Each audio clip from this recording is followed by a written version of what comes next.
ਸਤਿ ਸ੍ਰੀ ਅਕਾਲ। ਅੱਜ ਆਪਾਂ ਪੜਾਂਗੇ ਜਮਾਤ 10ਵੀਂ ਵਿਸ਼ਾ ਪੰਜਾਬੀ ਨਿਬੰਧ ਦੇ ਵਿੱਚੋਂ ਅਗਲਾ ਨਿਬੰਧ ਦੂਜਾ ਪਾਠ ਗੰਗਾ ਦੀਨ। ਇਸ ਦੇ ਲਿਖਾਰੀ ਹਨ ਪ੍ਰਿੰਸੀਪਲ ਤੇਜਾ ਸਿੰਘ। ਤੁਸੀਂ ਵੇਖ ਰਹੇ ਹੋ ਪੰਜਾਬੀ ਟੀਚਰ ਰਾਜਸਥਾਨ ਬੋਰਡ ਦੇ ਪੰਜਾਬੀ ਵਿਸ਼ੇ ਦਾ ਪਹਿਲਾ YouTube ਚੈਨਲ। ਜੇ ਹਜੇ ਤੱਕ ਤੁਸੀਂ ਸਬਸਕ੍ਰਾਈਬ ਨਹੀਂ ਕੀਤਾ ਤਾਂ ਜ਼ਰੂਰ ਸਬਸਕ੍ਰਾਈਬ ਕਰੋ। ਆਓ ਸ਼ੁਰੂ ਕਰੀਏ। ਗੰਗਾ ਸਭ ਤੋਂ ਪਹਿਲਾਂ ਗੰਗਾ ਦੀਨ ਪਾਠ ਦੇ ਪ੍ਰਸ਼ਨ ਉਹ ਆਪਾਂ ਦਿਮਾਗ 'ਚ ਰੱਖ ਲਾਂਗੇ ਤਾਂ ਕਿ ਜਿਵੇਂ ਹੀ ਆਪਾਂ ਨੂੰ ਇਹਨਾਂ ਪ੍ਰਸ਼ਨਾਂ ਦੇ ਉੱਤਰ ਮਿਲਣ ਤੇ ਆਪਾਂ ਨਾਲ ਹੱਲ ਕਰਦੇ ਜਾਈਏ ਔਰ ਆਪਣਾ ਵੀਡੀਓ ਹੈ ਉਹ ਬਹੁਤ ਜ਼ਿਆਦਾ ਲੰਬਾ ਨਾ ਹੋਵੇ। ਪਹਿਲਾ ਅਭਿਆਸ ਪ੍ਰਸ਼ਨ, ਗੰਗਾ ਦੀਨ ਕੌਣ ਸੀ ਤੇ ਕੀ ਕੰਮ ਕਰਦਾ ਸੀ? ਦੂਜਾ, ਲਾਗੀਆਂ ਲਾਗ ਲੈ ਲੈਣਾ ਹੈ ਪਰਾਈ ਤੀ ਭਾਵੇਂ ਘਰੇ ਜਾਂਦਿਆਂ ਹੀ ਰੰਡੀ ਬਹਿ ਜਾਏ। ਗੰਗਾ ਦੀਨ ਨਿਬੰਧ ਵਿੱਚ ਇਹ ਅਖੌਤ ਕਿਸ ਸੰਦਰਭ ਵਿੱਚ ਵਰਤੀ ਗਈ ਸਪਸ਼ਟ ਕਰੋ। ਤੀਜਾ ਹੈ ਗੰਗਾ ਦੀਨ ਦੇ ਸੁਭਾਅ ਉੱਤੇ ਟਿੱਪਣੀ। ਤਾਂ ਆਪਾਂ ਨੂੰ ਪਾਠ ਧਿਆਨ ਰੱਖਣਾ ਉਹ ਕਿਸ ਤਰੀਕੇ ਦਾ ਬੰਦਾ ਸੀ। ਚੌਥਾ, ਲੇਖਕ ਦੀਆਂ ਅੱਖਾਂ ਵਿੱਚ ਅਥਰੂ ਕਿਉਂ ਆ ਗਏ? ਨਿਬੰਧ ਦੇ ਆਧਾਰ ਤੇ ਬਿਆਨ ਕਰੋ। ਔਰ ਪੰਜਵਾਂ ਪ੍ਰਸ਼ਨ ਹੈ ਗੰਗਾ ਦੀਨ ਦੀ ਮਾੜੀ ਹਾਲਤ ਲਈ ਕੌਣ ਜ਼ਿੰਮੇਵਾਰ ਤੇ ਕਿਉਂ? ਹੁਣ ਸ਼ੁਰੂ ਕਰਦੇ ਹਾਂ ਪਾਠ ਗੰਗਾ ਦੀਨ। ਉਸ ਤੋਂ ਪਹਿਲਾਂ ਲੇਖਕ ਪਰਿਚੈ। ਪ੍ਰਿੰਸੀਪਲ ਤੇਜਾ ਸਿੰਘ ਦਾ ਜਨਮ ਸਰਦਾਰ ਬਲਕਾਰ ਸਿੰਘ ਦੇ ਘਰੇ 2 ਜੂਨ 1894 ਪਿੰਡ ਅਡਿਆਲਾ ਜ਼ਿਲ੍ਹਾ ਰਾਵਲਪਿੰਡੀ ਪਾਕਿਸਤਾਨ ਵਿਖੇ ਹੋਇਆ। ਆਪ ਨੇ ਗਾਰਡਨ ਕਾਲਜ ਰਾਵਲਪਿੰਡੀ ਤੋਂ BA ਉੱਥੇ ਹੀ MA ਕੀਤੀ ਔਰ ਉੱਥੇ ਹੀ ਅੰਗਰੇਜ਼ੀ ਪੜ੍ਹਾਉਣ ਲੱਗ ਗਏ। ਫਿਰ 1919 ਈਸਵੀ ਵਿੱਚ ਖਾਲਸਾ ਕਾਲਜ ਅੰਮ੍ਰਿਤਸਰ ਵਿਖੇ ਬਤੌਰ ਅੰਗਰੇਜ਼ੀ ਲੈਕਚਰਰ ਅਤੇ 1945 ਵਿੱਚ ਖਾਲਸਾ ਕਾਲਜ ਬੰਬੇ ਦੇ ਪ੍ਰਿੰਸੀਪਲ ਵਜੋਂ ਸੇਵਾ ਨਿਭਾਈ। 1949 ਦੇ ਵਿੱਚ ਮਹਿੰਦਰਾ ਸਰਕਾਰੀ ਕਾਲਜ ਪਟਿਆਲਾ ਵਿੱਚ ਪ੍ਰਿੰਸੀਪਲ ਔਰ ਫਿਰ ਪੇਪਸੂ ਸਰਕਾਰ ਨੇ ਸਿੱਖਿਆ ਵਿਭਾਗ ਦਾ ਉਹਨਾਂ ਨੂੰ ਡਾਇਰੈਕਟਰ ਬਣਾਇਆ ਔਰ 10 ਜਨਵਰੀ 1957 ਦੇ ਵਿੱਚ ਉਹਨਾਂ ਦੀ ਮੌਤ ਹੋ ਗਈ। ਉਹਨਾਂ ਨੇ ਬਹੁਤ ਸਾਰੇ ਲਿਖਾਰੀਆਂ ਨੂੰ ਪ੍ਰੇਰਿਤ ਕੀਤਾ ਔਰ ਬਹੁਤ ਸਾਰੇ ਲਿਖਾਰੀਆਂ ਲਈ ਜਿਹੜੀ ਪੁਸਤਕ ਹੈ ਉਹਦੇ ਲਈ ਮੁੱਖਬੰਧ ਲਿਖਿਆ। ਆਓ ਸ਼ੁਰੂ ਕਰੀਏ। ਗੰਗਾ ਦੀਨ। ਮੈਂ ਉਸ ਨੂੰ ਨਿੱਕਿਆਂ ਹੁੰਦਿਆਂ ਤੋਂ ਜਾਣਦਾ ਸਾਂ ਕਿਉਂਕਿ ਉਹ ਮੇਰੇ ਭਾਈਆਂ ਹੋਰਾਂ ਜੋਗੇ ਬੂਟ ਬਣਾਉਂਦਾ ਸੀ। ਉਹ ਅੰਮ੍ਰਿਤਸਰ ਵਿੱਚ ਸ਼ੇਰ ਸਿੰਘ ਦੇ ਕਟੜੇ ਵਿੱਚ ਇੱਕ ਦੁਕਾਨ ਵਿੱਚ ਕੰਮ ਕਰਦਾ ਹੁੰਦਾ ਸੀ। ਇਹ ਹੱਟੀ 2 ਹੱਟੀਆਂ ਮਿਲਾ ਕੇ ਇੱਕੋ ਬਣੀ ਹੋਈ ਸੀ। ਹੁਣ ਤਾਂ ਇਹ ਬਾਜ਼ਾਰ ਬੜਾ ਉਜੜ ਗਿਆ ਹੈ ਤੇ ਘੱਟ ਵੱਧ ਹੀ ਕੋਈ ਇਧਰੋਂ ਲੰਘਦਾ ਹੈ, ਪਰ ਕਦੇ ਉੱਥੇ ਬੜੀ ਰੌਣਕ ਹੁੰਦੀ ਸੀ। ਇਹ ਅਨੋਖੀ ਤਰ੍ਹਾਂ ਦਾ ਦੁਕਾਨਦਾਰ ਸੀ। ਇਸ ਦੀ ਹੱਟੀ ਉੱਤੇ ਕੋਈ ਵੱਡਾ ਸਾਰਾ ਸਾਈਨ ਬੋਰਡ ਨਹੀਂ ਸੀ ਲੱਗਾ ਹੋਇਆ। ਨਾ ਉਹ ਕਿਸੇ ਦਾ ਚੀਫ ਏਜੰਟ ਸੀ, ਨਾ ਉਸ ਨੇ ਕਿਤੇ ਇਹ ਲਿਖਿਆ ਹੋਇਆ ਸੀ ਕਿ ਉਸ ਦੇ ਬਣਾਏ ਬੂਟ ਸਰਕਾਰ ਖਰੀਦਦੀ ਹੈ। ਨਾ ਹੀ ਕੋਈ ਸੀਸੀਆਂ ਵਾਲੇ ਅਲਮਾਰੀਆਂ ਵਿੱਚ ਰੱਖ ਕੇ ਰੰਗ ਬਿਰੰਗੇ ਬੂਟ ਸਜਾਏ ਹੋਏ ਸਨ। ਨਾ ਭਾਂਤ ਦੇ ਡੱਬੇ ਦਿਸਦੇ ਸਨ।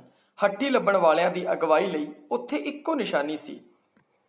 ਉਸਨੇ ਇੱਕ ਗੱਤੇ ਉੱਤੇ ਆਪ ਦਾ ਕੇਵਲ ਨਾਮ ਲਿਖਿਆ ਹੋਇਆ ਸੀ, ਗੰਗਾ ਦੀਨ, ਤੇ ਧਾਗੇ ਨਾਲ ਬੰਨ੍ਹ ਕੇ ਲਟਕਾਇਆ ਹੋਇਆ ਸੀ। ਇਹ ਵੀ ਉਸਦੇ ਡਾਕੀਏ ਤੇ ਹੋਰ ਗਾਹਕਾਂ ਦੀ ਸਲਾਹ ਦੇ ਕਹਿਣ ਤੇ ਕੀਤਾ ਸੀ। ਹੱਟੀ ਦੇ ਵਧਵੇਂ ਫੱਟੇ ਉੱਤੇ ਇੱਕ ਬਾਲਟੀ ਤੇ ਲੋਹੇ ਦੀ ਇੱਕ ਪੁਰਾਣੀ ਕੁਰਸੀ ਪਈ ਰਹਿੰਦੀ ਸੀ ਜਾਂ ਉੱਥੇ 2 ਜੋੜੇ ਪੁਰਾਣੇ ਬੂਟਾਂ ਦੇ ਸੱਜੇ ਹੁੰਦੇ ਸੀ। ਮੈਂ ਸਾਰੀ ਉਮਰ ਉਹੀ 2 ਜੋੜੇ ਉੱਥੇ ਪਏ ਵੇਖਦਾ ਰਿਹਾ ਕਿਉਂਕਿ ਉਹ ਵਾਧੂ ਜੋੜੇ ਬਣਾਉਂਦਾ ਹੀ ਨਹੀਂ ਸੀ। ਉਹ ਕੇਵਲ ਸਾਈ ਤੇ ਜੋੜੇ ਬਣਾਉਂਦਾ ਸੀ ਔਰ ਉਹ ਐਵੇਂ ਹੀ ਬੂਟ ਬਣਾ ਕੇ ਨਹੀਂ ਰੱਖਦਾ ਸੀ। ਜਦੋਂ ਵੀ ਉਹ ਬੂਟਾਂ ਦਾ ਨਾਪ ਲੈਂਦਾ ਸੀ ਤੇ ਪੂਰੇ ਹਰ ਇੱਕ ਪੈਰ ਦਾ ਮੇਚਾ ਉਂਗਲਾਂ ਦੇ ਨਾਲ ਲੈਂਦਾ ਸੀ ਔਰ ਪੈਰਾਂ ਦੀਆਂ ਸਾਰੀਆਂ ਉਂਗਲਾਂ ਨੂੰ ਚੰਗੀ ਤਰ੍ਹਾਂ ਵੇਖਦਾ ਸੀ ਕਿਹੜੀ ਉਂਗਲ ਵੱਡੀ ਹੈ ਕਿਹੜੀ ਛੋਟੀ ਹੈਗੀ ਹੈ। ਤੇ ਬਿਲਕੁਲ ਜਿਹੜਾ ਉਹ ਬੂਟ ਬਣਾਉਂਦਾ ਸੀ ਇੱਕਦਮ ਬਿਲਕੁਲ ਨਾਪ ਦਾ ਬੂਟ ਬਣਾਇਆ ਕਰਦਾ ਸੀ। ਕਿੱਥੇ ਵੀ ਬੂਟ ਲੱਗਿਆ ਨਹੀਂ ਕਰਦਾ ਸੀਗਾ। ਬਹੁਤ ਹੀ ਲਾਜਵਾਬ ਬੂਟ ਬਣਾਇਆ ਕਰਦਾ ਸੀ। ਤੇ ਇੱਥੇ ਆਪਾਂ ਨੂੰ ਪਹਿਲਾ ਪ੍ਰਸ਼ਨ ਜਿਹੜਾ ਸੀ, ਗੰਗਾ ਦੀਨ ਕੌਣ ਸੀ? ਗੰਗਾ ਦੀਨ ਇੱਕ ਬੂਟ ਬਣਾਉਣ ਵਾਲਾ ਕਾਰੀਗਰ ਸੀ। ਇਹ ਆਪਾਂ ਨੂੰ ਪਹਿਲੇ ਪ੍ਰਸ਼ਨ ਦਾ ਜਵਾਬ ਹੈ, ਇੱਥੇ ਆਪਾਂ ਨੂੰ ਮਿਲ ਗਿਆ। ਤੇ ਉਹ ਕੀ ਕੰਮ ਕਰਦਾ ਸੀ? ਉਹ ਬੂਟ ਬਣਾਉਣ ਵਾਲੇ ਕੰਮ ਕਰਦਾ ਸੀ। ਚਮੜੇ ਦੇ ਬੂਟ ਬਣਾਉਂਦਾ ਸੀਗਾ ਸਾਈ ਦੇ ਉੱਤੇ ਵਧੀਆ। ਉਹ ਉਹਦਾ ਕੀਤਾ ਸੀਗਾ। ਇਹ ਠੀਕ ਹੈ ਕਿ ਉਸ ਬਾਬਤ ਇਹ ਸਾਰੀਆਂ ਗੱਲਾਂ ਮੈਨੂੰ ਢੇਰ ਚਿਰ ਪਿੱਛੋਂ ਜਾ ਕੇ ਪਤਾ ਲੱਗੀਆਂ, ਪਰ ਜਦੋਂ ਮੈਂ 14 ਸਾਲ ਦੀ ਉਮਰ ਵਿੱਚ ਉਸ ਦੀ ਹੱਟੀ ਤੇ ਪਹਿਲੀ ਵਾਰ ਗਿਆ ਉਦੋਂ ਵੀ ਮੇਰੇ ਉੱਤੇ ਉਸ ਤੇ ਉਸ ਦੇ ਭਰਾ ਦੇ ਵਡਪਣ ਦਾ ਬੜਾ ਭਾਰੀ ਅਸਰ ਪਿਆ ਕਿਉਂਕਿ ਹਿੰਦ ਵਿੱਚ ਹੱਥੀਂ ਬੂਟ ਬਣਾਉਣ ਫਿਰ ਇਹੋ ਜਿਹੇ ਬੂਟ ਬਣਾਉਣੇ ਮੇਰੇ ਲਈ ਇੱਕ ਅਚੰਭਾ ਤੇ ਗੁੰਝਲ ਸੀ। ਮੈਂ ਉਸ ਦਿਨ ਤੱਕ ਇਹੋ ਸਮਝਦਾ ਰਿਹਾ ਕਿ ਸਾਰੇ ਬੂਟ ਵਲੈਤੋਂ ਹੀ ਆਉਂਦੇ ਨੇ ਮਸ਼ੀਨ ਤੋਂ ਬਣਦੇ ਨੇ। ਪਰ ਜਦੋਂ ਗੰਗਾ ਦੀਨ ਤੋਂ ਨਾਲ ਮਿਲਿਆ ਤਾਂ ਮੈਨੂੰ ਪਤਾ ਲੱਗ ਗਿਆ ਕਿ ਇਹ ਬੂਟ ਹੈ ਉਹ ਕਾਰੀਗਰ ਬਣਾਉਂਦੇ ਨੇ। ਹੋਰ ਪਹਿਲਾਂ ਬੂਟ ਕਾਰੀਗਰ ਹੀ ਬਣਾਉਂਦੇ ਸੀ, ਹੁਣ ਮਸ਼ੀਨਾਂ ਨਾਲ ਬਣਨ ਲੱਗ ਗਏ। ਇਹ ਪੁਰਾਣੇ ਸਮੇਂ ਦੀ ਗੱਲ ਹੈ। ਮੈਨੂੰ ਯਾਦ ਹੈ ਕਿ ਇੱਕ ਦਿਨ ਮੇਚਾਂ ਦਿੰਦਿਆਂ ਮੈਂ ਸੰਗਦਿਆਂ ਉਸ ਨੂੰ ਕਿਹਾ, ਗੰਗਾ ਦੀਨ ਇਹ ਤੁਹਾਡਾ ਕੰਮ ਮੈਨੂੰ ਤਾਂ ਬੜਾ ਔਖਾ ਜਾਪਦਾ ਹੈ। ਉਸ ਦਾ ਉੱਤਰ ਵੀ ਮੈਨੂੰ ਚੇਤੇ ਹੈ। ਉਸ ਨੇ ਆਪਣੀ ਕਰਬੜੀ ਹੋ ਚੁੱਕੀ ਦਾੜੀ ਵਿੱਚੋਂ ਮੁਸਕਰਾ ਕੇ ਕਿਹਾ, ਹਾਂ ਸਰਦਾਰ ਜੀ, ਇਹ ਵੀ ਇੱਕ ਉੱਚਾ ਹੁਨਰ ਹੈ। ਗੰਗਾ ਦੀਨ ਆਪ ਬਹੁਤ ਮਧਰਾ ਸੀ। ਉਸ ਦਾ ਚਿਹਰਾ ਮੋਹਰਾ ਉਸ ਦੇ ਆਪਣੇ ਬਣਾਏ ਬੂਟਾਂ ਵਰਗਾ ਸਾਫ਼ ਸੀ। ਉਸ ਉੱਤੇ ਕੋਈ ਦਿਖਾਵਾ ਜਾਂ ਹੋਛਾਪਣ ਨਹੀਂ ਸੀ। ਉਸ ਦੇ ਸਿਰ ਦੇ ਦਾੜੀ ਦੇ ਵਾਲ ਭੂਰੇ ਹੋ ਚੁੱਕੇ ਸਨ, ਪਰ ਉਸ ਦੀ ਆਵਾਜ਼ ਬੜੀ ਸਾਫ਼ ਸੀ। ਉਹ ਬੜੇ ਠਰਮੇ ਵਾਲਾ ਬੰਦਾ ਸੀ, ਬੜਾ ਤਸੱਲੀ ਵਾਲਾ, ਆਰਾਮ ਨਾਲ ਸਭ ਕੰਮ ਠੰਡੇ ਦਿਲ ਨਾਲ ਕਰਦਾ ਸੀ। ਉਸ ਦੀਆਂ ਅੱਖਾਂ ਵਿੱਚ ਚਮਕ ਸੀ ਜੋ ਦਿਸਦੀ ਸੀ। ਇਹਨਾਂ ਅੱਖਾਂ ਦਾ ਮਾਲਕ ਹਰ ਇੱਕ ਕੰਮ ਨਮੂਨੇ ਦਾ ਕਰਦਾ ਹੈ। ਆਪਣੀ ਸਾਰੀ ਵਾਹ ਲਾ ਕੇ ਕਰਦਾ ਸੀ, ਆਪਣੇ ਦਿਲ ਦੇ ਪੂਰੇ ਚਾਅ ਨਾਲ ਕਰਦਾ ਸੀ। ਉਸ ਦਾ ਵੱਡਾ ਭਰਾ ਭਾਵੇਂ ਰੱਤਾ ਪਿਲੱਤਣ ਉੱਤੇ ਸੀਗਾ, ਪੀਲਾਪਨ ਸੀ, ਥੋੜਾ ਕੁੱਬਾ ਸੀ ਉਹਦਾ ਵੱਡਾ ਭਰਾ, ਪਰ ਗੰਗਾ ਦੀਨ ਨਾਲ ਉਹਦੀ ਸ਼ਕਲ ਰਲਦੀ ਸੀ। ਮੈਨੂੰ ਕਈ ਵਾਰ ਪਤਾ ਹੀ ਨਹੀਂ ਲੱਗਦਾ ਸੀ ਬਈ ਇਹ ਗੰਗਾ ਦੀਨ ਹੈ ਜਾਂ ਗੰਗਾ ਦੀਨ ਦਾ ਭਰਾ ਹੈ, ਤੇ ਪੁੱਛਣਾ ਪੈਂਦਾ ਸੀ ਬਈ ਤੂੰ ਗੰਗਾ ਦੀਨ ਹੈ ਕਿ ਉਹਦਾ ਭਰਾ ਹੈ। ਲੋਕੀ ਵੱਡੀਆਂ ਦੁਕਾਨਾਂ ਤੇ ਬਿੱਲ ਚੋਖਾ ਚਿਰ ਰੋਕ ਛੱਡਦੇ ਹਨ, ਪਰ ਗੰਗਾ ਦੀਨ ਦਾ ਬਿੱਲ ਕੋਈ ਨਹੀਂ ਰੋਕਦਾ ਸੀ, ਕਿਉਂਕਿ ਸਭ ਨੂੰ ਪਤਾ ਸੀ ਕਿ ਇਸ ਵਿਚਾਰੇ ਨੇ ਇਸੀ ਨਾਲ ਆਪਣਾ ਪੇਟ ਪਾਲਣਾ ਹੈ। ਉਹ ਮਿਹਨਤ ਮਜ਼ਦੂਰੀ ਕਰਦਾ ਤੇ ਸਜਰੀ ਰੋਟੀ ਖਾਂਦਾ ਸੀਗਾ, ਇਸ ਕਾਰਨ ਕੋਈ ਵੀ ਉਹਦਾ ਪੈਸਾ ਨਹੀਂ ਸੀ ਰੋਕਦਾ। ਔਰ ਉਹਦੇ ਬਣਾਏ ਬੂਟ ਟੁੱਟਦੇ ਨਹੀਂ ਸਨ।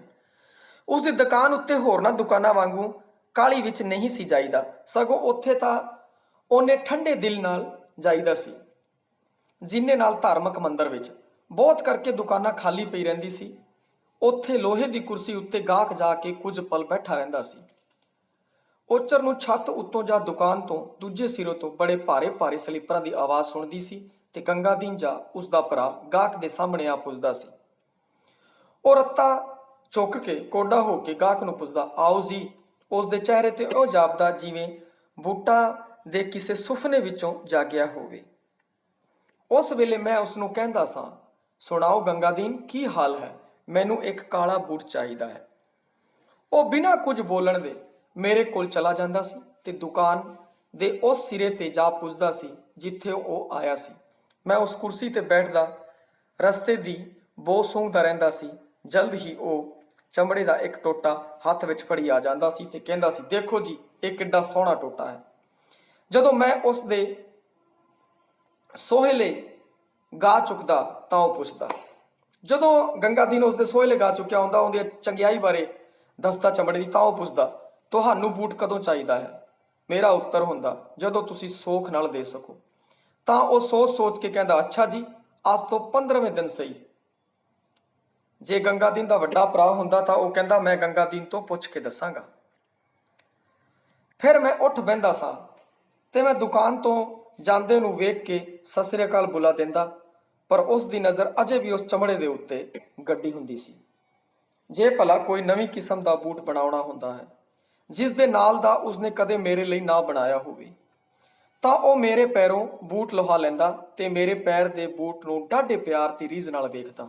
ਉਸ ਦੀ ਤਕਣੀ ਤੇ ਉਹ ਜਾਪਦਾ ਸੀ ਜਿਵੇਂ ਉਹ ਪਹਿਲਾਂ ਬੂਟ ਬਣਾਉਣ ਵਾਲੇ ਕਾਰੀਗਰ ਦੇ ਚਿੱਤ ਤੱਕ ਪੁੱਜਣ ਦੀ ਕੋਸ਼ਿਸ਼ ਕਰ ਰਿਹਾ ਹੈ। ਜੇ ਉਸ ਨੇ ਵਿੱਚ ਕੋਈ ਨੁਕਸ ਦਿਸਦਾ ਤਾਂ ਉਸ ਦਾ ਚਿਹਰਾ ਬਦਲ ਜਾਂਦਾ ਤੇ ਇਹੋ ਜਾਪਦਾ ਕਿ ਉਹ ਕਾਰੀਗਰ ਨੂੰ ਲਾਹਨਤਾਂ ਪਾ ਰਿਹਾ ਹੈ, ਜੋ ਉਸਨੇ ਕਿਉਂ ਐਡੇ ਚੰਗੇ ਕੰਮ ਨੂੰ ਇਸ ਬੇਪਰਵਾਹੀ ਨਾਲ ਕੀਤਾ ਹੈ। ਫਿਰ ਉਹ ਮੇਰੇ ਪੈਰ ਨੂੰ ਇੱਕ ਕਾਗਜ਼ ਉੱਤੇ ਰੱਖਦਾ ਤੇ 2-3 ਵਾਰੀ ਉਸ ਦੇ ਆਲੇ ਦੁਆਲੇ ਲੀਕਾਂ ਖਿੱਚਦਾ। ਫਿਰ ਉਹ ਮੇਰੀਆਂ ਉਂਗਲਾਂ ਟੋਹਦਾ ਤੇ ਉਹ ਮੇਰੇ ਪੈਰਾਂ ਦੀਆਂ ਲੋੜਾਂ ਨੂੰ ਜਾਂਚਦਾ। ਉਸ ਦੀ ਹੱਟੀ ਦਾ ਇੱਕ ਸਾਕਾ ਮੈਨੂੰ ਕਦੇ ਨਹੀਂ ਭੁੱਲਦਾ। ਮੈਂ ਉਸ ਦੀ ਹੱਟੀ ਤੇ ਗਿਆ ਤੇ ਕਿਹਾ, ਗੰਗਾ ਦੀਨ, ਤੁਹਾਡਾ ਪਿਛਲਾ ਬੂਟ ਬੜੀ ਛੇਤੀ ਟੁੱਟ ਗਿਆ ਹੈ। ਉਹ ਕੁਝ ਚਿਰ ਚੁੱਪਚਾਪ ਮੇਰੇ ਵੱਲ ਵੇਖਦਾ ਰਿਹਾ, ਜਿਵੇਂ ਕਿਤੇ ਉਹ ਇਸ ਉਡੀਕ ਵਿੱਚ ਹੁੰਦਾ ਸੀ ਕਿ ਮੈਂ ਆਪਣੀ ਕਹੀ ਗੱਲ ਵਾਪਸ ਲੈ ਲਵਾਂਗਾ ਜਾਂ ਕੁਝ ਠੀਕ ਕਰਕੇ ਕਹਾਂਗਾ। ਇਉਂ ਜਾਪਦਾ ਸੀ ਜਿਵੇਂ ਇਹ ਗੱਲ ਉਸ ਨੂੰ ਮੰਨਣ ਵਿੱਚ ਨਹੀਂ ਆਈ। ਅੰਤ ਨੂੰ ਉਹ ਕਹਿਣ ਲੱਗਾ, ਇਸ ਨੂੰ ਟੁੱਟਣਾ ਨਹੀਂ ਸੀ ਚਾਹੀਦਾ, ਪਰ ਉਹ ਟੁੱਟ ਗਿਆ ਹੈ ਗੰਗਾ ਦੀਨ। ਤੁਸਾਂ ਉਸ ਨੂੰ ਨਵੇਂ ਨੂੰ ਭਿਓ ਲਿਆ ਹੋਣਾ ਹੈ। ਮੇਰਾ ਖਿਆਲ ਨਹੀਂ। ਇਹ ਸੁਣਦਿਆਂ ਹੀ ਉਸਦੇ ਅੱਖਾਂ ਨੀਵੀਆਂ ਪਾ ਲਈਆਂ ਤੇ ਇਉਂ ਜਾਪਦਾ ਸੀ ਜਿਵੇਂ ਉਹ ਬੂਟਾਂ ਦੇ ਬਣਾਉਣ ਦੇ ਵੇਲੇ ਨੂੰ ਯਾਦ ਕਰ ਰਿਹਾ ਹੈ।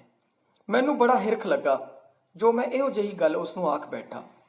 ਉਹ ਮੈਨੂੰ ਕਹਿੰਦਾ, ਤੁਸੀਂ ਟੁੱਟਾ ਹੋਇਆ ਬੂਟ ਮੇਰੇ ਵੱਲ ਭੇਜ ਦੇਣਾ, ਖਬਰੇ ਉਹ ਠੀਕ ਹੋ ਸਕੇ।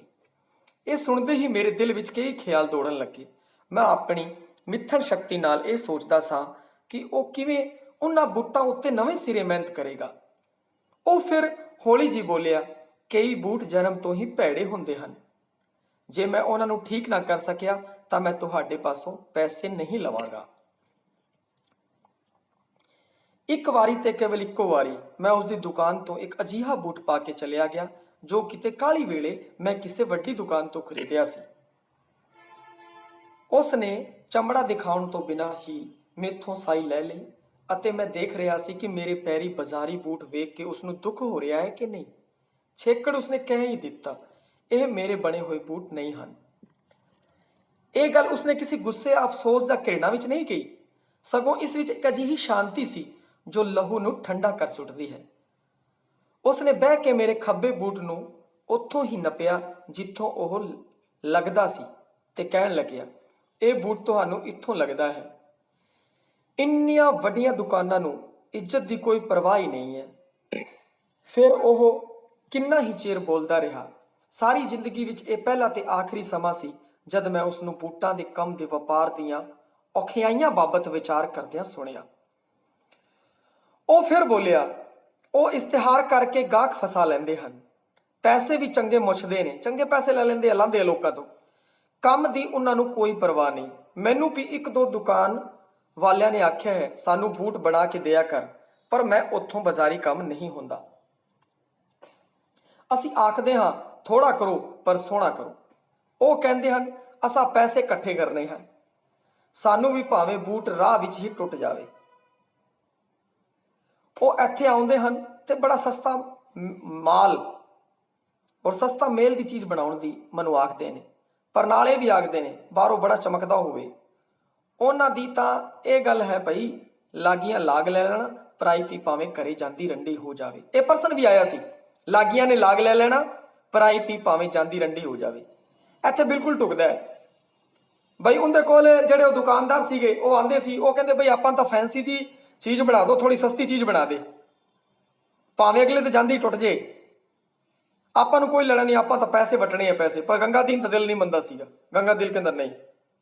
ਤੇ ਇੱਥੇ ਉਹਨੇ ਉਹ ਮੁਹਾਵਰਾ ਯੂਜ਼ ਕੀਤਾ, ਅਖਾਣ ਇਸਤੇਮਾਲ ਕੀਤੀ ਕਿ ਲਾਗਿਆਂ ਲਾਗ ਲੈ ਲੈਣਾ, ਪਰਾਈ ਤੀ ਭਾਵੇਂ ਜਾਂਦੀ ਰੰਡੀ ਹੋ ਜਾਵੇ। ਸਾਤੋਂ ਤਾਂ ਇਹ ਨਹੀਂ ਹੁੰਦਾ। ਅਸੀਂ ਤਾਂ ਚੀਜ਼ ਚੰਗੀ ਬਣਾਉਂਦੇ ਹਾਂ। ਚੰਗੀ ਚੀਜ਼ ਦਾ ਗਾਹਕ ਅੱਜ ਕੱਲ੍ਹ ਬੜਾ ਘੱਟ ਹੈ, ਪਰ ਉਹ ਜਾਣੇ ਸਾਨੂੰ ਇਹ ਬੜੀ ਖੁਸ਼ੀ ਹੈ ਕਿ ਅਸਾਂ ਚੀਜ਼ ਮਿਹਨਤ ਨਾਲ ਬਣਾਈ ਹੈ। ਇਹਨਾਂ ਲੋਕਾਂ ਨੇ ਰੱਦੀ ਚੀਜ਼ਾਂ ਦੇ ਭਾਅ ਵੀ ਬੜੇ ਘਟਾ ਛੱਡੇ ਨੇ। ਚੰਗੀ ਚੀਜ਼ ਉਸ ਲੇਖੇ ਪੁੱਗਦੀ ਨਹੀਂ, ਪਰ ਕੀ ਕਰੀਏ। ਜਦ ਉਹ ਇਹ ਗੱਲਾਂ ਕਰ ਰਿਹਾ ਸੀ ਤਾਂ ਮੈਂ ਉਸਦੇ ਚਿਹਰੇ ਵੱਲ ਵੇਖ ਰਿਹਾ ਸੀ। ਮੈਂ ਦੇਖਿਆ ਕਿ ਉਹ ਦੁਖੀ ਹੈ। ਉਹ ਅਚਨਚੇਤ ਅੱਜ ਮੈਨੂੰ ਅੱਗੇ ਨਾਲੋਂ ਕਈ ਗੁਣਾ ਵਧੇਰੇ ਬੁੱਢਾ ਜਾਪਿਆ। ਮੈਨੂੰ ਪਤਾ ਲੱਗਾ ਕਿ ਉਸ ਵਿਚਾਰੇ ਨੂੰ ਕੰਮ ਕਰਨ ਦੀ ਖੁਸ਼ੀ ਕਿੰਨੀ ਮਹਿੰਗੀ ਲੱਗੀ। ਮੈਂ ਉਸ ਨੂੰ ਚੰਗੀ ਤਰ੍ਹਾਂ ਖੋਲ ਕੇ ਦੱਸਿਆ ਕਿ ਕਿੰਨਾ ਹਾਲਾਤਾਂ ਵਿੱਚ ਮੈਨੂੰ ਉਹ ਬਾਜ਼ਾਰੀ ਬੂਟ ਖਰੀਦਣਾ ਪਿਆ।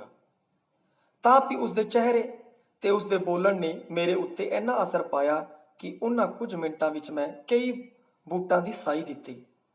ਉਸਦੇ ਬੂਟ ਟੁੱਟਦੇ ਨਹੀਂ ਸਨ, ਇਸ ਲਈ 2 ਵਰ੍ਹੇ ਮੈਂ ਉਸ ਕੋਲ ਨਾ ਜਾ ਸਕਿਆ। 2 ਸਾਲਾਂ ਪਿੱਛੋਂ ਇੱਕ ਵਾਰੀ ਮੈਂ ਉਧਰੋਂ ਲੰਘਿਆ ਤਾਂ ਮੈਂ ਵੇਖਿਆ ਉਸ ਦੁਕਾਨ ਦੇ 2 ਹਿੱਸੇ ਹੋ ਗਏ ਨੇ। ਇੱਕ ਹਿੱਸੇ ਉੱਤੇ ਬੜਾ ਸ਼ਾਨਦਾਰ ਅਲੀਸ਼ਾਨ ਸਾਈ ਮੋੜ ਲੱਗਿਆ ਹੋਇਆ ਹੈ, ਕੱਚ ਦੇ ਸੀਸੇ ਲੱਗੇ ਹੋਏ ਹੈ ਔਰ ਜੁੱਤੀਆਂ ਜੜੀਆਂ ਨੇ। ਬੋਰਡ ਤੇ ਲਿਖਿਆ ਹੋਇਆ ਸੀਗਾ ਕਿ ਉਹਨਾਂ ਦੀ ਦੁਕਾਨ ਰਾਜੇ ਮਹਾਰਾਜਿਆਂ ਲਈ ਬੂਟ ਬਣਾਉਂਦੀ ਹੈ। ਉਹ ਪੁਰਾਣੇ 2 ਜੋੜੇ ਦੂਜੇ ਹਿੱਸੇ ਦੀ ਨੁੱਕਰ ਵੱਲ ਪਏ ਨੇ। ਉਹੀ 2 ਜੋੜੇ ਗੰਗਾ ਦਿਨ ਦੇ ਜਿਹੜੇ ਪਏ ਰਹਿੰਦੇ ਸੀ ਔਰ ਕੁਰਸੀ ਦੇ ਅੱਗੇ। ਗੰਗਾ ਦਿਨ ਵਾਲਾ ਹਿੱਸਾ ਹੁਣ ਅੱਗੇ ਨਾਲੋਂ ਵੀ ਵਧੇਰੇ ਹਨੇਰੇ ਤੇ ਬੋਹ ਵਾਲਾ ਹੋ ਗਿਆ, ਪਰ ਦੂਜੇ ਹਿੱਸੇ ਵਿੱਚ ਅਲਮਾਰੀਆਂ ਵਿੱਚ ਬੂਟ ਲਿਸ਼ਕ ਰਹੇ ਨੇ। ਅੱਗੇ ਨਾਲੋਂ ਵੀ ਵਧੇਰੇ ਚਿਰ ਪਿੱਛੋਂ ਗੰਗਾ ਦਿਨ ਮੇਰੇ ਸਾਹਮਣੇ ਆਇਆ ਤੇ ਮੈਂ ਕਿਹਾ, ਤੁਹਾਡੇ ਬੂਟ ਬਹੁਤ ਪੱਕੇ ਤੇ ਹੰਢਣਸਾਰ ਹੁੰਦੇ ਨੇ। ਇਹ ਬੂਟ 2 ਸਾਲ ਪਾਉਂਦਿਆਂ ਹੋ ਗਏ, ਅਜੇ ਨਵਾਂ ਸਾਪਦਾ ਹੈ। ਇਹ ਕਹਿੰਦਿਆਂ ਮੈਂ ਆਪਣਾ ਪੈਰ ਅੱਗੇ ਕੀਤਾ। ਉਸ ਨੇ ਬੂਟ ਵੱਲ ਵੇਖਿਆ। ਇਹੋ ਜਾਪਦਾ ਸੀ ਜਿਵੇਂ ਬੜਾ ਚਿਰੋਂ ਮਗਰੋਂ ਉਹ ਕਿਸੇ ਮਿੱਤਰ ਨੂੰ ਮਿਲਿਆ ਹੋਵੇ। ਤੇ ਉਸਨੇ ਵੇਖ ਰਿਹਾ ਹੋਵੇ। ਉਸ ਬੂਟ ਵਿੱਚ ਉਸਦੀ ਰੂਹ ਸੀ। ਉਸਨੇ ਪੈਸਿਆਂ ਲਈ ਬੂਟ ਕਦੇ ਨਹੀਂ ਸੀ ਬਣਾਏ, ਸਗੋਂ ਉਹ ਬੂਟ ਬਣਾਉਣ ਵਿੱਚ ਆਪ ਮਸਤ ਹੋ ਜਾਂਦਾ ਸੀ। ਉਹ ਕਹਿਣ ਲੱਗਾ, ਪਰ ਲੋਕਾਂ ਨੂੰ ਚੰਗੇ ਹੰਢਣਸਾਰ ਬੂਟ ਦੀ ਲੋੜ ਨਹੀਂ। ਮੈਨੂੰ ਡਰ ਸੀ ਕਿ ਉਸ ਦਿਨ ਵਾਂਗ ਫਿਰ ਕਿਤੇ ਕਿੱਸਾ ਛੋ ਨਾ ਪਵੇ। ਮੈਂ ਗੱਲ ਟਾਲ ਲਈ ਤੇ ਛੇਤੀ ਨਾਲ ਪੁੱਛਿਆ, ਤੁਸੀਂ ਦੁਕਾਨ ਨੂੰ ਕੀ ਕੀਤਾ ਹੈ? ਉਸਨੇ ਠਰਮੇ ਨਾਲ ਉੱਤਰ ਦਿੱਤਾ, ਕਿਰਾਇਆ ਬਹੁਤ ਸੀ। ਮੰਦੇ ਮੰਦਵਾੜੇ ਦੇ ਦਿਨ ਸੀ। ਸੱਚ ਤੁਹਾਨੂੰ ਹੋਰ ਬੂਟ ਚਾਹੀਦੇ ਨੇ? ਮੈਂ 3 ਬੂਟਾਂ ਦੀ ਸਾਈ ਦਿੱਤੀ। ਹਾਲਾਂਕਿ ਮੈਨੂੰ ਲੋੜ ਕੇਵਲ 2 ਬੂਟਾਂ ਦੀ ਸੀ। ਮੈਨੂੰ ਇਹ ਜਾਪਦਾ ਸੀ ਜਿਵੇਂ ਉਸ ਦਾ ਖਿਆਲ ਇਹ ਸੀ ਕਿ ਸਾਰਾ ਸ਼ਹਿਰ ਵੱਡੀਆਂ ਹੱਟੀਆਂ ਤੋਂ ਸੌਦਾ ਲੈ ਕੇ ਉਸ ਨੂੰ ਉਜਾੜਨ ਦਾ ਲੱਕ ਬਣ ਬੈਠੀ ਹੈ। ਕਈ ਮਹੀਨਿਆਂ ਪਿੱਛੋਂ ਮੈਂ ਫਿਰ ਉਹਨਾਂ ਦੀ ਹੱਟੀ ਤੇ ਗਿਆ। ਉੱਥੇ ਮੈਨੂੰ ਜਾਪਿਆ ਕਿ ਮੈਂ ਗੰਗਾਦੀਨ ਦੇ ਵੱਡੇ ਭਰਾ ਨਾਲ ਗੱਲਾਂ ਕਰ ਰਿਹਾ ਹਾਂ। ਉਸ ਦੇ ਹੱਥ ਉਸੇ ਤਰ੍ਹਾਂ ਚਮੜੇ ਦਾ ਟੋਟਾ ਸੀ। ਮੈਂ ਕਿਹਾ, ਸੁਣਾਓ ਜੀ, ਕੀ ਹਾਲ ਹੈ? ਤੁਹਾਡੀ ਮਿਹਰਬਾਨੀ, ਮੈਂ ਤਾਂ ਬਿਲਕੁਲ ਰਾਜ਼ੀ ਹਾਂ, ਪਰ ਮੇਰਾ ਵੱਡਾ ਭਰਾ ਗੁਜ਼ਰ ਗਿਆ ਹੈ। ਇਹ ਸੁਣ ਕੇ ਮੈਨੂੰ ਪਤਾ ਲੱਗਿਆ ਕਿ ਮੈਂ ਗੰਗਾਦੀਨ ਦੇ ਵੱਡੇ ਭਰਾ ਨਾਲ ਨਹੀਂ, ਸਗੋਂ ਗੰਗਾਦੀਨ ਨਾਲ ਹੀ ਗੱਲ ਕਰ ਰਿਹਾ ਹਾਂ। ਉਹ ਹੁਣ ਬਹੁਤ ਬੁੱਢਾ ਹੋ ਚੁੱਕਿਆ ਹੈ। ਮੈਂ ਅੱਗੇ ਕਦੇ ਉਸ ਨੂੰ ਭਰਾ ਦੀ ਗੱਲ ਕਰਦਿਆਂ ਨਹੀਂ ਸੀ ਵੇਖਿਆ। ਮੈਨੂੰ ਉਸ ਦੇ ਭਰਾ ਮਰਨ ਦਾ ਬੜਾ ਦੁੱਖ ਹੋਇਆ ਤੇ ਮੈਂ ਕਿਹਾ, ਓਹੋ, ਇਹ ਤਾਂ ਬੜਾ ਮਾੜਾ ਹੋਇਆ। ਭਰਾ ਮਰਨ ਨਾਲ ਤਾਂ ਬਾਹਾਂ ਭੱਜ ਜਾਂਦੀਆਂ ਨੇ। ਪਹਿਲਾਂ ਤਾਂ ਉਹਨੂੰ ਭੁਲੇਖਾ ਸੀ ਬਈ ਉਹ ਗੰਗਾਦੀਨ ਨਾਲ ਗੱਲ ਕਰ ਰਿਹਾ, ਪਰੰਤੂ ਬਾਅਦ ਜਦੋਂ ਗੰਗਾਦੀਨ ਕਹਿੰਦਾ ਕਿ ਮੇਰਾ ਭਰਾ ਮਰ ਚੁੱਕਿਆ ਹੈ, ਤੇ ਪਹਿਲਾਂ ਤਾਂ ਉਹਨੂੰ ਭੁਲੇਖਾ ਹੁੰਦਾ ਕਿ ਗੰਗਾਦੀਨ ਦੇ ਭਰਾ ਨਾਲੋਂ ਗੱਲ ਕਰ ਰਿਹਾ, ਪਰੰਤੂ ਬਾਅਦ ਜਦੋਂ ਗੰਗਾਦੀਨ ਕਹਿੰਦਾ ਕਿ ਮੇਰਾ ਭਰਾ ਮਰ ਚੁੱਕਿਆ ਤਾਂ ਉਹਨੂੰ ਫਿਰ ਪਤਾ ਲੱਗਦਾ ਕਿ ਮੈਂ ਤਾਂ ਗੰਗਾਦੀਨ ਨਾਲ ਹੀ ਗੱਲ ਕਰ ਰਿਹਾ ਹਾਂ। ਉਹ ਬੋਲਿਆ, ਹਾਂ ਜੀ, ਵਿਚਾਰਾ ਬੜਾ ਚੰਗਾ ਸੀ, ਬੜੇ ਸੋਹਣੇ ਬੂਟ ਬਣਾਉਂਦਾ ਸੀ। ਇਹ ਕਹਿੰਦਿਆਂ ਹੀ ਉਸਨੇ ਆਪਣੀ ਨੰਗੇ ਸਿਰ ਤੇ ਹੱਥ ਫੇਰਿਆ। ਉੱਥੇ ਵਾਲ ਉਨੇ ਕੇ ਹੀ ਰਹਿ ਗਏ ਸਨ ਜਿੰਨੇ ਉਸਦੇ ਭਰਾ ਦੇ ਸਨ। ਉਹ ਕਹਿਣ ਲੱਗਾ, ਉਸ ਤੋਂ ਦੁਕਾਨ ਖੁੱਸਣ ਦੀ ਸੱਟ ਨਹੀਂ ਸਹਾਈ ਗਈ। ਕੀ ਤੁਹਾਨੂੰ ਬੂਟ ਚਾਹੀਦਾ ਹੈ? ਉਸਨੇ ਹਥਲਾ ਚਮੜਾ ਮੈਨੂੰ ਵਿਖਾਇਆ ਤੇ ਕਹਿਣ ਲੱਗਿਆ, ਇਹ ਚਮੜਾ ਬੜਾ ਸੋਹਣਾ ਹੈ। ਮੈਂ 2 ਕੁ ਜੋੜਿਆਂ ਦੀ ਸਾਈ ਦਿੱਤੀ। ਕਈ ਸਾਲ ਲੰਘਣ ਪਿੱਛੋਂ ਮੈਨੂੰ ਬੂਟ ਮਿਲੇ, ਪਰ ਇਹ ਅੱਗੇ ਨਾਲੋਂ ਵੀ ਚੰਗੇ ਸਨ। ਉਹਨਾਂ ਨੂੰ ਜਿੰਨਾ ਵਰਤਦਾ ਸਾਂ ਉਹ ਸੋਹਣੇ ਨਿਕਲਦੇ ਆਉਂਦੇ ਸਨ। ਛੇਤੀ ਹੀ ਮੈਨੂੰ ਕਿਤੇ ਬਾਹਰ ਜਾਣਾ ਪੈ ਗਿਆ। ਵਰੇ ਤੋਂ ਵਧੇਕ ਮੈਂ ਬਾਹਰ ਰਿਹਾ। ਵਾਪਸ ਆ ਕੇ ਮੈਂ ਪਹਿਲੇ ਗੰਗਾਦੀਨ ਦੀ ਦੁਕਾਨ ਤੇ ਗਿਆ। ਮੈਂ 60 ਵਰੇ ਦਾ ਗੰਗਾਦੀਨ ਛੱਡ ਕੇ ਗਿਆ ਸਾਂ ਤੇ 1 ਵਰੇ ਪਿੱਛੋਂ 75 ਵਰਿਆਂ ਦਾ ਗੰਗਾਦੀਨ ਨੂੰ ਆ ਵੇਖਿਆ। 1 ਵਰੇ ਵਿੱਚ 15 ਵਰਿਆਂ ਜਿੰਨਾ ਉਹ ਬੁੱਢਾ ਹੋ ਗਿਆ। ਉਸਨੇ ਪਹਿਲਾਂ ਤਾਂ ਮੈਨੂੰ ਸਿਆਣਿਆ ਹੀ ਨਹੀਂ। ਮੈਂ ਉਸਨੂੰ ਕਿਹਾ, ਗੰਗਾਦੀਨ, ਤੁਹਾਡੇ ਬੂਟ ਬੜੇ ਸੋਹਣੇ ਹੁੰਦੇ ਹਨ। ਮੈਂ ਇਹ ਬੂਟ ਉਦੋਂ ਦਾ ਹੀ ਰੋਜ਼ ਪਾਉਂਦਾ ਹਾਂ, ਅਜੇ ਵੀ ਇਹ ਨਵੇਂ ਨਕੋਰ ਦਿਸਦੇ ਹਨ। ਗੰਗਾਦੀਨ ਕਿੰਨਾ ਚਿਰ ਮੇਰੇ ਬੂਟਾਂ ਵੱਲ ਵੇਖਦਾ ਰਿਹਾ, ਫਿਰ ਉਹਨਾਂ ਨੂੰ ਟੋਹ ਕੇ ਕਹਿਣ ਲੱਗਾ, ਇਹ ਅੱਡੀ ਵੱਲੋਂ ਲੱਗੇ ਤਾਂ ਨਹੀਂ? ਮੈਨੂੰ ਡਰ ਹੀ ਰਿਹਾ ਸੀ। ਨਹੀਂ, ਇਹ ਬੜੇ ਸੋਹਣੇ ਮੇਚ ਆਏ ਨੇ। ਉਹ ਪੁੱਛਣ ਲੱਗਿਆ, ਹੋਰ ਜੋੜਾ ਚਾਹੀਦਾ ਹੈ? ਮੈਂ ਛੇਤੀ ਹੀ ਬਣਾ ਦਿਆਂਗਾ, ਅੱਜ ਕੱਲ੍ਹ ਕੰਮ ਕੋਈ ਨਹੀਂ ਹੈ। ਮੈਂ ਕਿਹਾ, ਹਾਂ ਹਾਂ, ਮੈਨੂੰ ਬੂਟ ਚਾਹੀਦੇ ਨੇ। ਉਹ ਆਖਣ ਲੱਗਾ, ਤਾਂ ਫਿਰ ਮੈਂ ਨਵਾਂ ਮੇਚ ਲੈਂਦਾ ਹਾਂ। ਤੁਹਾਡਾ ਪੈਰ ਜ਼ਰੂਰ ਅੱਗੇ ਨਾਲੋਂ ਥੋੜਾ ਬਹੁਤ ਵੱਡਾ ਹੋ ਗਿਆ ਹੋਵੇਗਾ। ਇਹ ਕਹਿ ਕੇ ਉਸਨੇ ਅੱਗੇ ਵਾਂਗ ਹੀ ਮੇਰੇ ਦੋਹਾਂ ਪੈਰਾਂ ਦਾ ਖਾਕਾ ਖਿੱਚਿਆ, ਉਂਗਲਾਂ ਦਾ ਨਿਵਾਣ ਉਚਾਣ ਨੂੰ ਜਾਂਚਿਆ। ਇਹ ਕੰਮ ਕਰਦਿਆਂ ਉਸਨੂੰ ਕੇਵਲ 1 ਵਾਰੀ ਉਤਾਂਹ ਤੱਕਿਆ ਤੇ ਕਹਿਣ ਲੱਗਿਆ, ਮੈਂ ਖਬਰੇ ਤੁਹਾਨੂੰ ਦੱਸਿਆ ਸੀ ਕਿ ਨਹੀਂ, ਮੇਰਾ ਵੱਡਾ ਭਰਾ ਗੁਜ਼ਰ ਗਿਆ ਹੈ। ਉਹ ਇੰਨਾ ਲਿੱਸਾ ਹੋ ਚੁੱਕਾ ਸੀ ਕਿ ਉਸ ਵੱਲ ਦੇਖਦਿਆਂ ਹੀ ਤਰਸ ਆਉਂਦਾ ਸੀ। ਉੱਥੋਂ ਬਾਹਰ ਨਿਕਲ ਆਉਣ ਤੇ ਹੀ ਮੈਨੂੰ ਸੁੱਖ ਦਾ ਸਾਹ ਮਿਲਿਆ। ਮੈਂ ਉਹਨਾਂ ਬੂਟਾਂ ਦੀ ਆਸ ਲਾ ਬੈਠਾ ਸਾਂ ਜੋ ਇੱਕ ਦਿਨ ਉਹ ਮੇਰੇ ਘਰੇ ਆ ਪੁੱਜੇ। ਮੈਂ ਚਾਰੇ ਜੋੜੇ ਇੱਕ ਪਲ ਵਿੱਚ ਰੱਖ ਲਏ। ਮੈਂ ਇੱਕ ਇੱਕ ਕਰਕੇ ਉਹਨਾਂ ਨੂੰ ਪੈਰੀ ਪਾ ਕੇ ਵੇਖਿਆ। ਸ਼ਕਲ ਵਿੱਚ ਮੇਚੇ ਆਉਣ ਵਿੱਚ, ਬਣਾਉਣ ਦੀ ਕਾਰੀਗਰੀ ਵਿੱਚ ਤੇ ਚਮੜੀ ਦੀ ਚੰਗਿਆਈ ਵਿੱਚ ਉਹ ਉਸ ਦੇ ਪਹਿਲੇ ਬਣੇ ਬੂਟਾਂ ਨਾਲੋਂ ਵਧੀਆ ਸਨ। ਇੱਕ ਬੂਟ ਦੇ ਤਸਮਿਆਂ ਵਿੱਚ ਉਸਨੇ ਆਪਣਾ ਖਿੱਦਾ ਜਿਹਾ ਬਿੱਲ ਅੜਾਇਆ ਹੋਇਆ ਸੀ। ਪੈਸੇ ਤਾਂ ਅੱਗੇ ਜਿੰਨੇ ਹੀ ਸਨ, ਪਰ ਅੱਗੇ ਕਦੇ ਉਹਨੇ ਬਿੱਲ ਇਸ ਤਰ੍ਹਾਂ ਨਹੀਂ ਸੀ ਭੇਜਿਆ, ਸਗੋਂ 6 ਮਹੀਨੇ ਇਕੱਠਾ ਲੇਖਾ ਜੋਖਾ ਹੁੰਦਾ ਸੀ। ਕਦੇ ਸਹਿਜ ਭਾਅ ਨਾਲ ਆਪੇ ਦੇ ਆਉਂਦਾ ਸੀ। ਮੈਨੂੰ ਸੂਝ ਨਹੀਂ ਸੀ ਉਸ ਨੂੰ ਡਾਢੀ ਲੋੜ ਪਈ ਹੋਣੀ ਹੈ। ਮੈਂ ਉਸ ਵੇਲੇ ਨੌਕਰ ਹੱਥ ਪੈਸੇ ਭੇਜ ਦਿੱਤੇ। 10 ਕੁ ਦਿਨ ਪਿੱਛੋਂ ਮੈਂ ਉਧਰੋਂ ਦੀ ਲੰਘ ਰਿਹਾ ਸਾਂ। ਮੈਂ ਸੋਚਿਆ, ਗੰਗਾਦੀਨ ਨੂੰ ਦੱਸ ਚਲੀਏ ਕਿ ਉਸਦੇ ਬੂਟ ਬਹੁਤ ਸੋਹਣੇ ਆਏ ਹਨ। ਮੈਂ ਜਦ ਦੁਕਾਨ ਤੇ ਪੁੱਜਾ ਤਾਂ ਵੇਖਿਆ ਉਹ ਗੱਤੇ ਦਾ ਬੋਰਡ ਉੱਥੇ ਹੈ ਨਹੀਂ, ਪਰ ਉੱਥੇ ਬੂਟ ਭਾਂਤ ਦੇ ਪਏ ਸਨ ਤੇ ਦੁਕਾਨ ਸੱਜੀ ਹੋਈ ਸੀ। ਮੈਂ ਘਬਰਾਇਆ ਹੋਇਆ ਅੰਦਰ ਵੜਿਆ। ਦੋਵੇਂ ਦੁਕਾਨਾਂ ਫਿਰ ਇੱਕੋ ਬਣੀਆਂ ਹੋਈਆਂ ਤੇ ਮੈਨੂੰ ਇੱਕ ਜਵਾਨ ਆਦਮੀ ਸਾਫ਼ ਕੱਪੜਿਆਂ ਵਿੱਚ ਕੱਸਿਆ ਹੋਇਆ ਮਿਲਿਆ। ਮੈਂ ਕਿਹਾ ਗੰਗਾ ਦੀਨ ਅੰਦਰ ਹੈ? ਉਸਨੇ ਹੈਰਾਨੀ ਨਾਲ ਮੇਰੇ ਵੱਲ ਤੱਕਿਆ ਤੇ ਕਹਿਣ ਲੱਗਾ, ਨਹੀਂ ਜੀ ਨਹੀਂ ਜੀ, ਤੁਸੀਂ ਹੁਕਮ ਕਰੋ, ਇਹ ਦੁਕਾਨ ਅਸਾਂ ਲੈ ਲਈ ਹੈ। ਤੁਸੀਂ ਸਾਡਾ ਬੋਰਡ ਨਹੀਂ ਦੇਖਿਆ? ਅਸੀਂ ਵੱਡੇ ਵੱਡੇ ਘਰਾਂ 'ਚ ਬੂਟ ਭੇਜਦੇ ਹਾਂ, ਤੁਸੀਂ ਹੁਕਮ ਕਰੋ। ਠੀਕ ਹੈ, ਪਰ ਗੰਗਾ ਦੀਨ, ਉਹ ਤਾਂ ਮਰ ਗਿਆ। ਮਰ ਗਿਆ? ਉਹ ਕਦੋਂ? ਅਜੇ ਅਗਲੇ ਦਿਨ ਤਾਂ ਉਸਨੇ ਬੂਟ ਮੰਗਾਉਣੇ ਸਨ।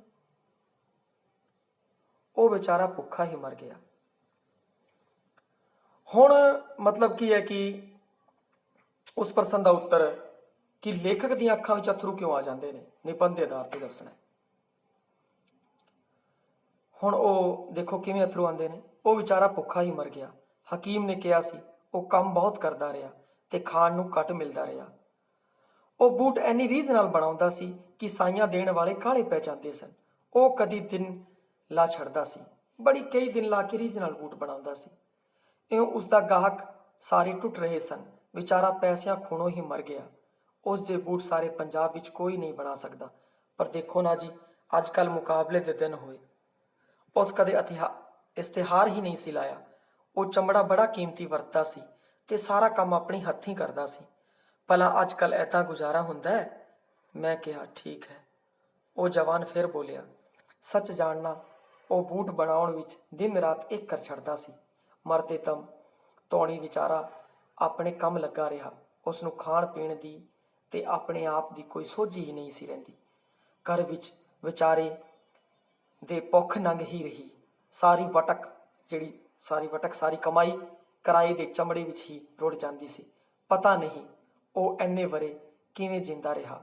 ਉਹ ਬੜਾ ਹੀ ਅਨੋਖਾ ਆਦਮੀ ਸੀ। ਬੂਟ ਤਾਂ ਡਾਢੇ ਸੋਹਣੇ ਤੇ ਪੱਕੇ ਬਣਾਉਂਦਾ ਸੀ ਅਤੇ ਬੇਈਮਾਨੀ ਦਾ ਨਾਂ ਨਹੀਂ ਸੀ ਜਾਣਦਾ। ਮੈਂ ਕਿਹਾ, ਹਾਂ, ਬੂਟ ਡਾਢੇ ਪੱਕੇ, ਹੰਢਣਸਾਰ ਤੇ ਸੋਹਣੇ ਬਣਾਉਂਦਾ ਸੀ। ਮੈਂ ਛੇਤੀ ਨਾਲ ਉੱਥੋਂ ਮੁੜ ਗਿਆ ਤੇ ਬਾਹਰ ਆ ਗਿਆ, ਕਿਉਂਕਿ ਮੈਂ ਨਹੀਂ ਸਾ ਚਾਹੁੰਦਾ ਕਿ ਉਹ ਗੱਭਰੂ ਮੇਰੀ ਅੱਖਾਂ ਵਿੱਚ ਅਥਰੂ ਵੇਖੇ। ਸੀ ਹੋਰ ਇੱਕ ਚੀਜ਼ ਹੋਰ ਕਿ ਗੰਗਾ ਦੀਨ ਦੇ ਸੁਭਾਅ ਉੱਪਰ ਟਿੱਪਣੀ। ਹੁਣ ਆਪਾਂ ਜਦੋਂ ਸਾਰਾ ਪਾਠ ਪੜ੍ਹ ਲਿਆ ਤਾਂ ਗੰਗਾ ਦੀਨ ਦੇ ਸੁਭਾਅ ਉੱਤੇ ਟਿੱਪਣੀ ਆਟੋਮੈਟਿਕ ਹੀ ਹੋਗੀ। ਗੰਗਾ ਦੀਨ ਕਸਬ ਦਾ ਬੜਾ ਇਮਾਨਦਾਰ ਸੀ, ਮਿਹਨਤੀ ਤੇ ਬੜੇ ਠਰਮੇ ਵਾਲਾ ਸੀ। ਉਹ ਬੂਟ ਬਣਾਉਣ ਦਾ ਕੰਮ ਬੜੀ ਰੀਝ ਨਾਲ ਕਰਦਾ ਸੀ ਤੇ ਗਾਹਕ ਨੂੰ ਪੂਰੀ ਤਸੱਲੀ ਕਰਾਉਂਦਾ ਸੀ। ਵਪਾਰਕ ਰੁਚੀ ਉਹਦੀ ਨਹੀਂ ਸੀ। ਕੰਮ ਹੌਲੀ ਹੌਲੀ ਕਰਦਾ ਸੀ, ਸੋਹਣੇ ਕੰਮ ਕਰਦਾ ਸੀਗਾ। ਬੇਈਮਾਨੀ ਰੱਤਾ ਕभी ਨਹੀਂ ਸੀ, ਇਸ਼ਤਿਹਾਰਬਾਜ਼ੀ ਬਿਲਕੁਲ ਵੀ ਨਹੀਂ ਸੀ। ਇਸ ਤਰੀਕੇ ਨਾਲ ਬਹੁਤ ਸਾਰੀਆਂ ਗੱਲਾਂ ਆਪਾਂ ਲਿਖ ਸਕਦੇ ਨੇ।